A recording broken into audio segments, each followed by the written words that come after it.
Today, my featured guest is Nathanael Zurbruegg. He is the founder and CEO of the for-profit business Unlimit You and soon-to-be nonprofit organization Live Life to the Fullest. He is already a multiple award-winning global inspirational speaker, certified coach, and DISC consultant. Through his work, he is able to help people create a victorious mindset that paths them to their purpose, significance, and expand their unlimited potential and be their biggest inspiration. Here's what you don't know about Nathanael, because that all sounded really good. Now, Nathanael is chronically ill for 30 years now. He's been through three failed kidney transplants. He's in line for his fourth. He has had over 4,300 dialysis treatments so far. That's 4,300 in order just to survive. He's had 3 lung infections, and by medical predictions, he shouldn't be alive for 6 times now. He's a walking miracle, a living miracle. And he's not sitting here having a pity party for himself. He's not just bunkered down at home, just woe is me, God, take me, take my life. Why am I here? None of that. He's actually out on stages, giving glory to God through his life, through his pain, through his suffering, and calling others to do the same. That's why he's on the show today. So, Nathanael, welcome to Broken Catholic. Go ahead and fill in some of the gaps in that intro, would you? Hey, everybody. Thank you so much for having me here. I'm so humbled to be on this amazing show, and I'm so looking forward to speak to you and inspire you all. And I believe that it's going to be an amazing time together. All right, fantastic. So BC Nation, you can find him at nathanaelzurbruegg.com or unlimitu.co. Unlimitu.co. You'll have those links in the show notes. Nathanael, let's get into your story. But before we do, take a minute and share something personal about you that very few people in your business life actually know. Yeah, absolutely. So I'm right now, I just turned 32 years old about 3 weeks ago. I live in Switzerland, in Zurich. At the moment, it's crazy cold for anybody living below the, below the sphere. But I love life. It's been a crazy year, as for everybody as well, me not excluded. But yet I realize all the time that God is so on the move in my life, and that's why through me, and I love to just inspire and to give my heart to people, that to speak life into people, and that's what I'm here for. That I believe that what I'm born for, and that's why I'm here today. Awesome. Now, Nathanael, let's get right into it. Have you ever had a time in your life where you felt sorry for yourself because of what you were given? Like this body with all this stuff going on that isn't like normal? Like, did you ever feel sorry for yourself? Yeah, absolutely. Not only once. I don't know how many times it was so far, but I remember a specific time when I was about 9 years old, when I had my second kidney transplant, which worked for about 2.5 years. And you need to imagine, I got that kidney transplant with 7 years old. And the first 7 years, I didn't really live because I was so many times in the hospitals. I was fed. I couldn't feed myself. I was not going to school or whatever. And then the second kidney transplant, which worked very good for 2.5 years, from age 7 to 9.5 years old. Um, I I lost it again after 2.5 years, and it was crazy because the kidney was my best friend. And imagine 9 year old, and you have to leave. You have to take out or kill your best friend in order to be alive. That was hard. That was really hard because I remember the time I was 2 weeks in my parents' living room on the couch, lying there, didn't speak anything for 2 weeks, didn't eat anything, and almost didn't move anything.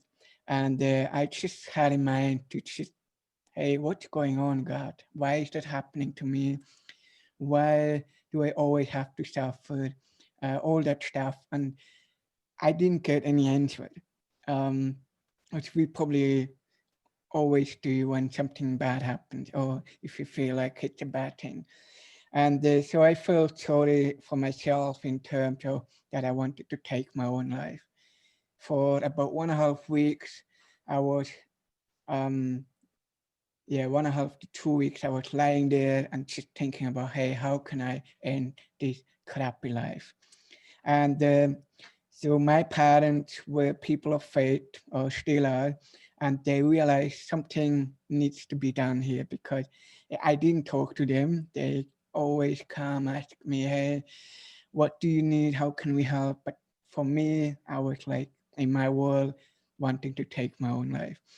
And there was the time Pastor Luke had come to our place and they prayed, they spoke life into my physical, emotional, spiritual life. And something shifted at that time. Something shifted that I got back to a completely different belief and mindset.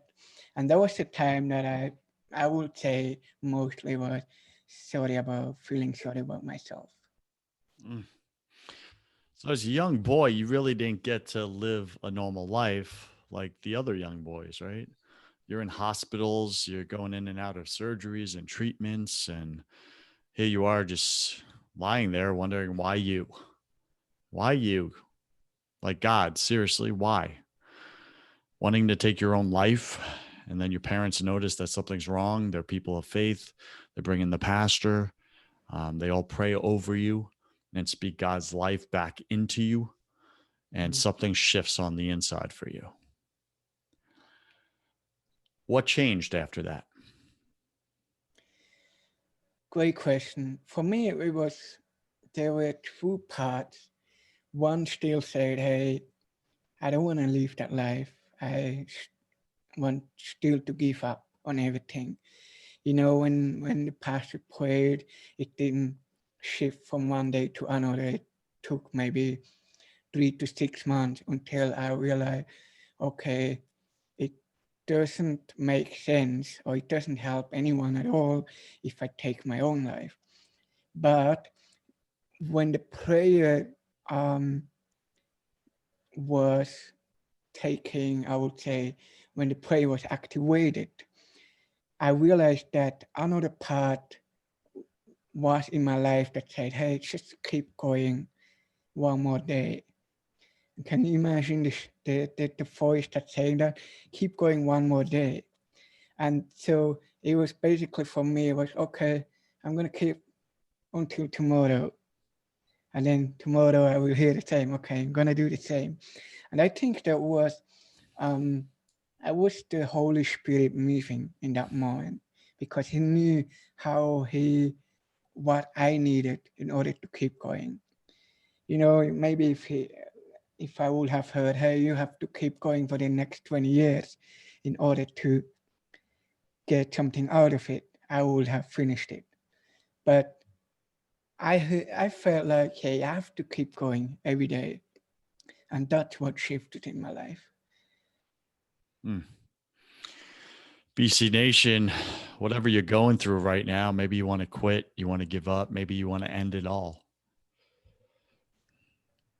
Listen to Nathanael here.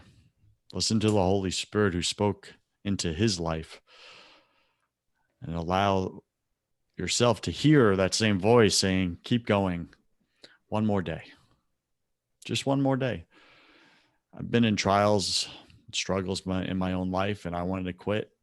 There was times when I lost everything. I lost my fortune, all the money I had made, everything. All my friends abandoned me. Everyone that I thought cared for me just all walked out with the money. And I wanted to end my life. I know that feeling. It always gets better. When you're at the bottom, it always gets better. That's the good news. Yeah. The bad news, You don't know when. You don't know when, but just go one more day. Yeah, I love that. Yeah, for sure, Nathaniel. Thank you for sharing that, brother, because I think that that speaks a lot of truth to people right now. Everyone's suffering. BC Nation, that person that cut you off on the freeway, on the highway, on the road, and gave you the middle finger and cursed at you, they're suffering.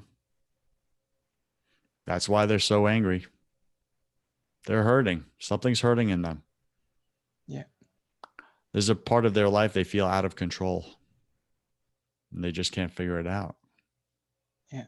Right. And I think this is important, Nathaniel, don't you? That we recognize the hurt in each other. We do.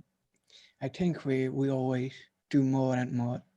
I think I realized through the crisis of coronavirus that majority of the people realize that we all have something. We all, we all grew up with already entering into this world dysfunctional because of our parents, grandparents, great grandparents. You can go back to Adam and Eve. Yeah, I think we realize that, and I think that's a beautiful thing on God, because the moment that when I was 11 years old and lost my third kidney transplant, I realized that everything will work out together for the good. And I held on to that belief until today. And that's the beauty of God, because he can turn ashes into something, into flower, into plant. He can turn anything, a virus, into a victory. He can do whatever seems to be worse for us. He can turn it around. Again, we don't know when, but it's gonna happen. If we going to keep going on day after day and not giving up. We are going to get through it, through every tribulation, through every circumstance, through every hurt, whatever. We are going through it. We might not know how we are going through it, but that doesn't matter.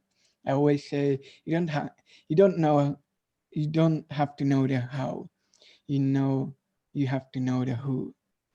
That in the same word, same spells, in different orders. And that's a beautiful if we can say, okay, God, the who, he's going to make it through it. And we can hold on to that every day, one day at a time. BC Nation, Nathaniel's dropping some really good wisdom from a place of authenticity, right? He's living it. He's still in it. It's not even part of his past. It's like a continuation. This is the life he was given. And he's decided not to stay down. He decided to stand up and to show others who are down how to get up. This is our purpose. This is why God allows pain in the world, so that one, he may be glorified, and two, we may learn how to love, how to see others outside of ourselves, because without pain and suffering around us, we wouldn't. We're naturally very selfish, very self-centered, right? We walk around looking down at our belly button. That's how we do life. So yes. So Nathaniel, did you ever have a ugly, raw, angry prayer with God about any of this? All the time. No, it's yeah, I did. But you know,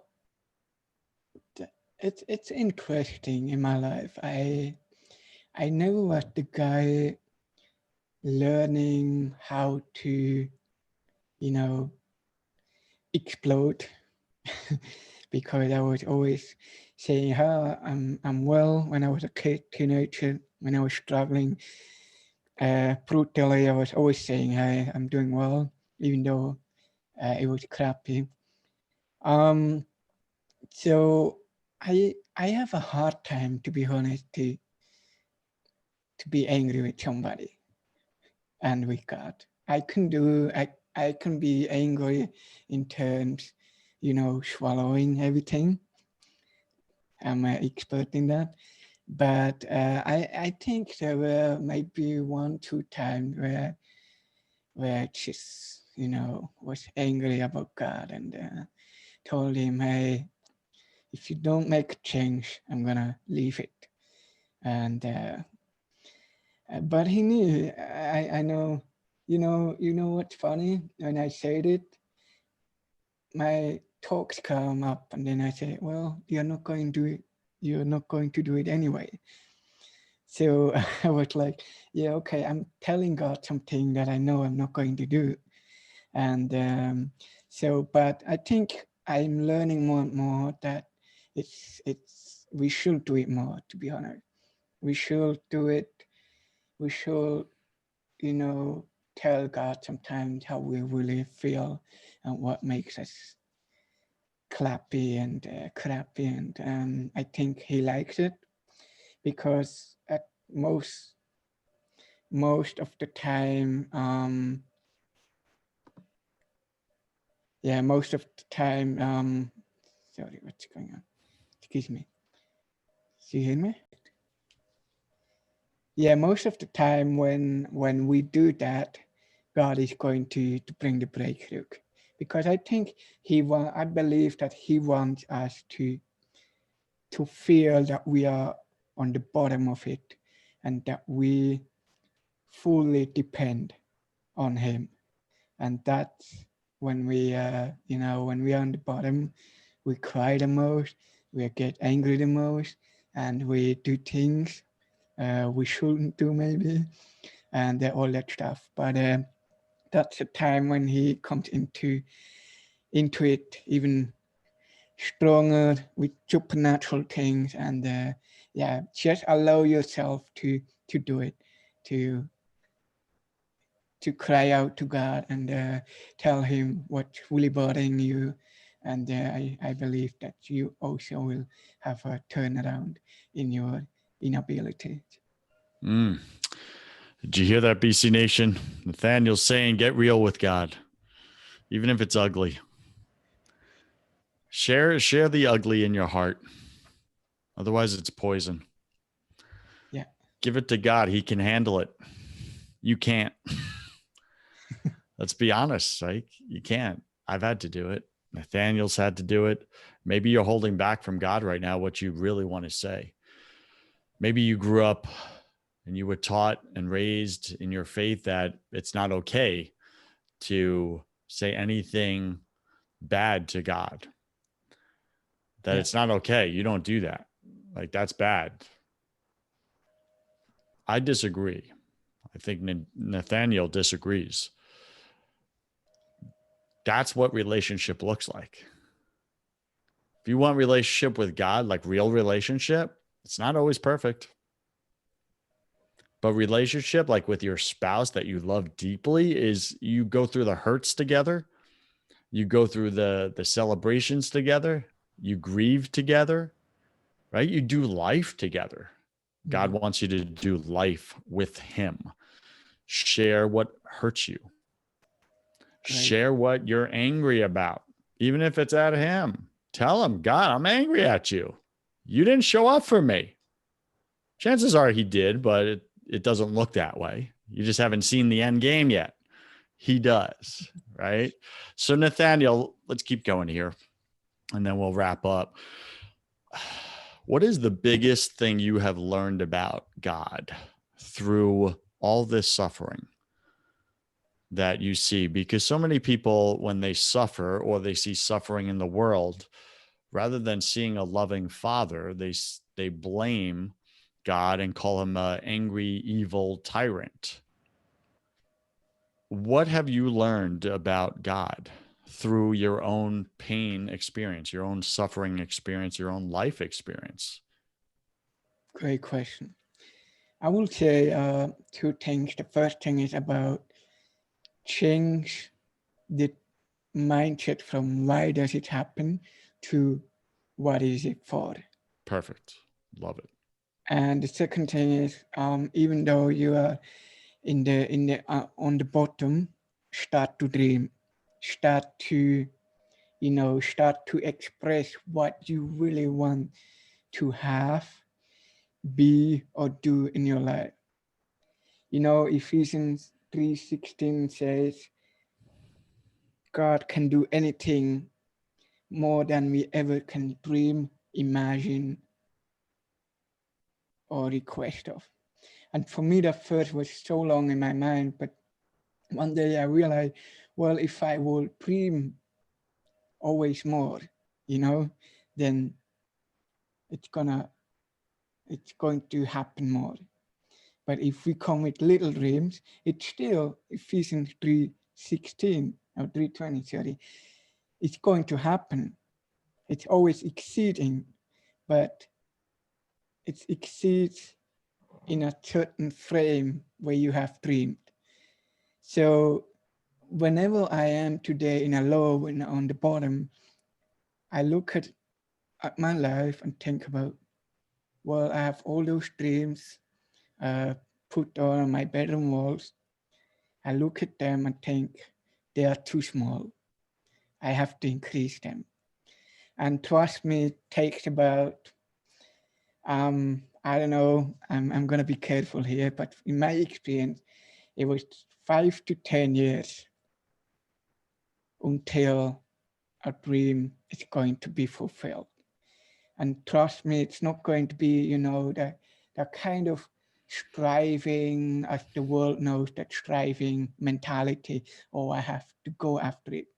No, it's more like you got the hope set on God that He will bring the right people, the right places, the right opportunities, and the right time.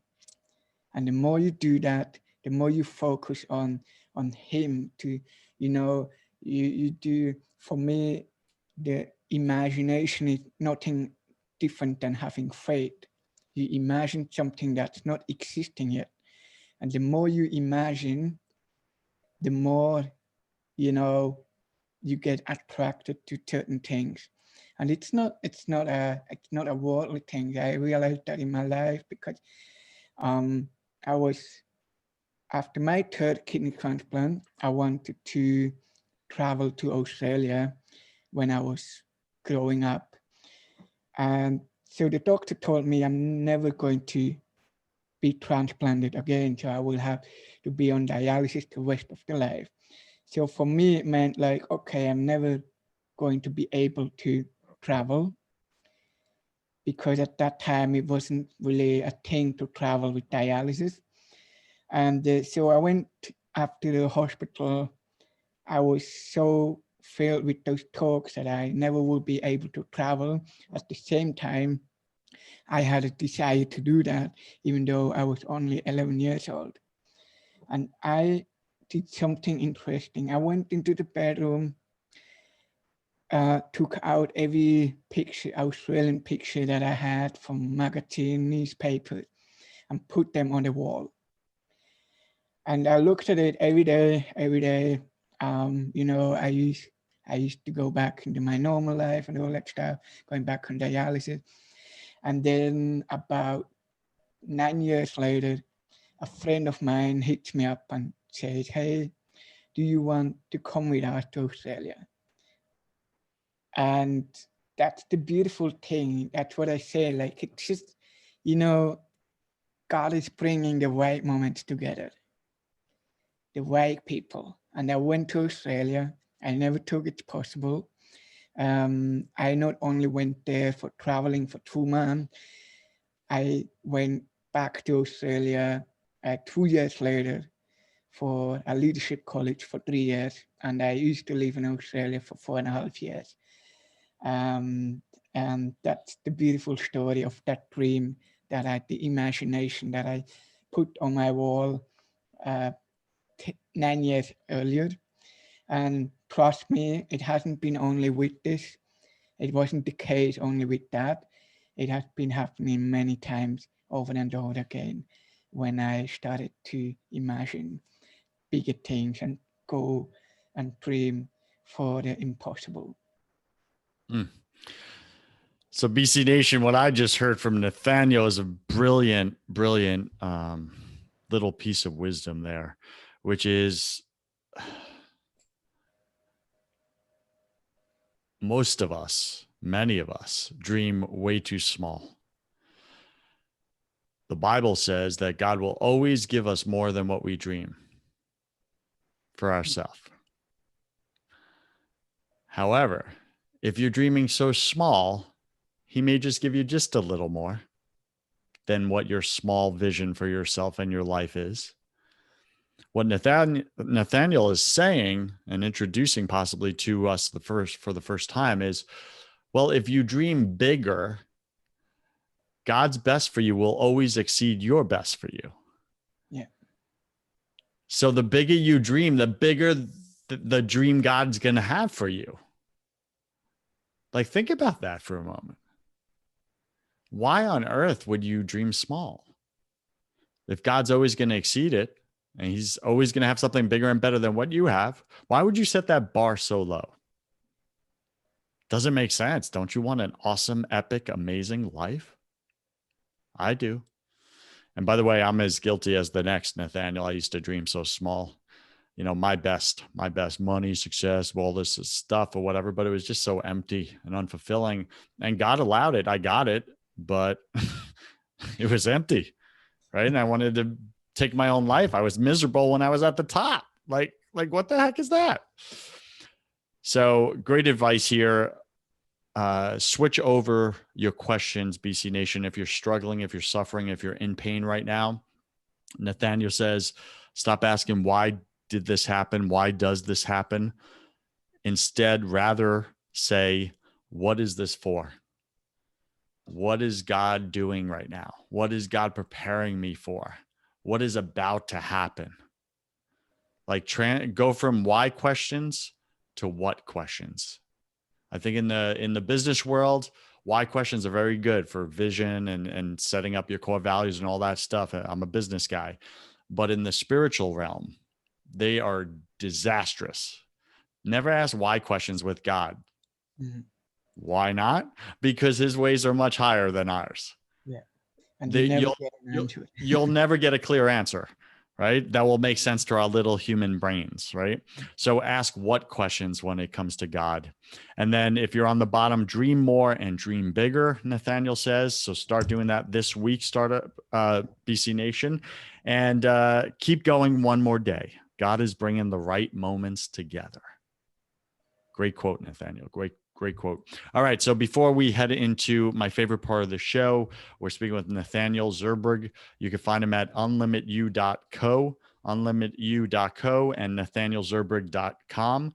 And Nathanael, welcome to my favorite part of the show. Welcome to the confession round. I'm going to ask you 10 quick fire questions. You'll have about 3 seconds to answer each. Don't overthink it. It's just for fun. Are you ready? Hope that easy. Yeah. What is your favorite thing about God? His greatness. What is your least favorite thing about God? He takes way too long. Takes way too long. What are you most afraid of? Not being right with God. No, in a sense of, I want to do the thing and he wants to do something different. Being aligned. Yeah, being aligned with God. I believe we're all struggling with something at any given moment of our life. Is just part of being human. What are you struggling with either personally or professionally right now? Right now, not having enough strength to keep going what I would like to do. Physical strength, right? Yeah, mental. No, it's more mental, emotional strength. Yeah. Okay, got it.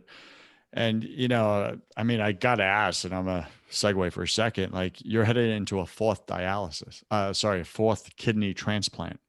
What's going on in your mind right now? I'm excited for that. But again, it's not going too quick enough. Yeah, you just want to get it behind you, don't you? Yeah, behind and be from that dialysis, away from dialysis, because I believe that after that, when I have the kidney again, I will have a much more stable life, which brings back to better psychological, emotional, mental. Sure, that makes health. sense. Get your body back to whole and complete.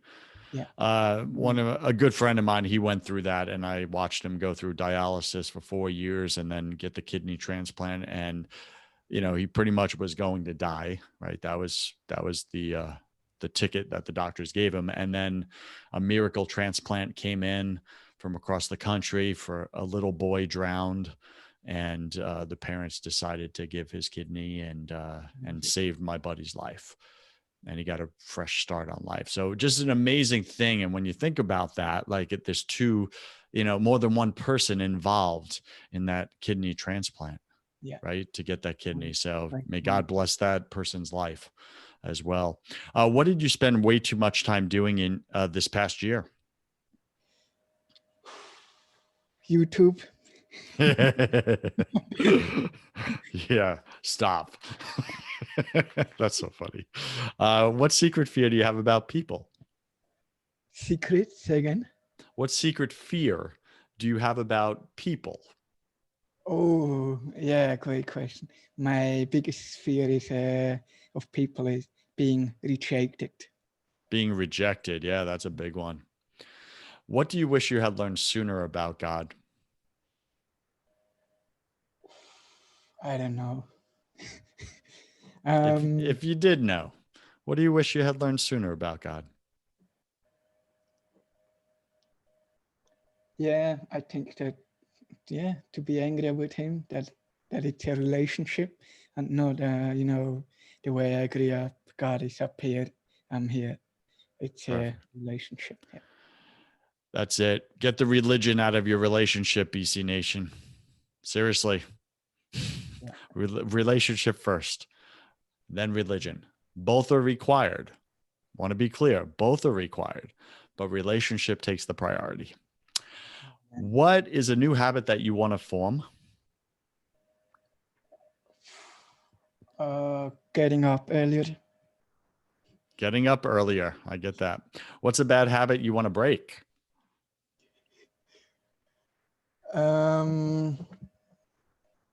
Being less judgmental. Being less judgmental. Yes. Oh man, I just said to buddies, I was at a men's group this morning, and I was like, this week I've been really judgy with some people around me, and like I got to get back, to God, and hey God, can you get this judgy out of me right now? Pick 3 words to describe who you are now. Visionary, positive, and consistency. Yeah, consistent for sure. Pick 3 words to describe who you were before you experienced God fully in your heart and trusted him.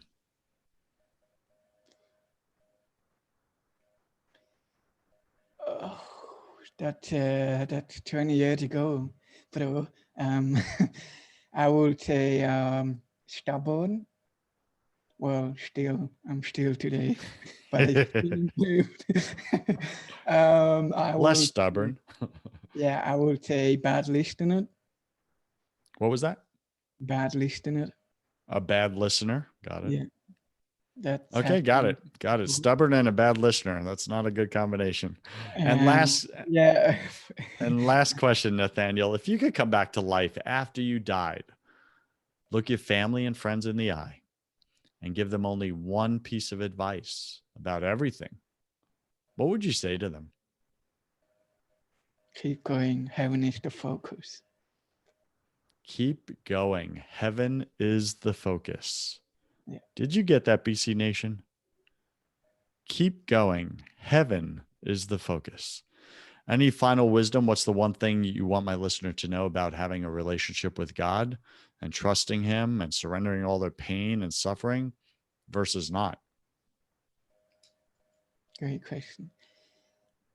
Yeah, look, I I would say the greatest advice I can give you, it's repeating, never ever give up on yourself, on God, because He doesn't, and He doesn't give up on you, on us, and you shouldn't either, because you have come that far. He has brought you that far, whether you feel it or not.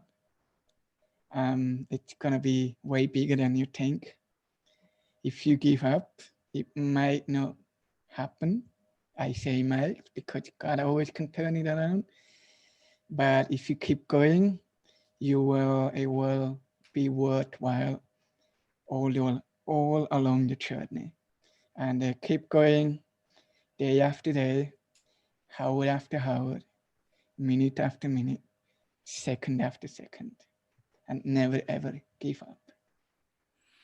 And what is the best way for BC Nation to get in touch with you if they so choose? I think you got a ebook for them. What do you got for them? Yeah, absolutely. Yeah, I got an ebook on both websites, nathanaelzurbruegg.com and unlimitedU.co. You can download for free the ebook 4 Steps to Unlimit Your Life. That helps you to really live the big life, the unlimited life that God has called you to be, with amazing, great, profound, deep questions. And it's almost like a workbook. Get a hold of it. It's for free. And you can get in touch with me anytime over email, which is also in the ebook and on the website. BC Nation, if you struggle to dream bigger and you're dreaming too small and you don't know the right questions to ask, then go get Nathanael's ebook. Go get that. He's got the questions in there in a workbook form. He did the heavy lifting. He did the hard work for you. Stop making excuses. Go get the book for free at unlimitu.co, nathanaelzurbruegg.com. Download that really quickly, answer some of the questions, fill it out, and start dreaming bigger. And then expect that God will deliver an even bigger dream for your life. Nathanael Zurbruegg, thank you for being on Broken Catholic. I wish you God's love, peace, and joy in your life, sir.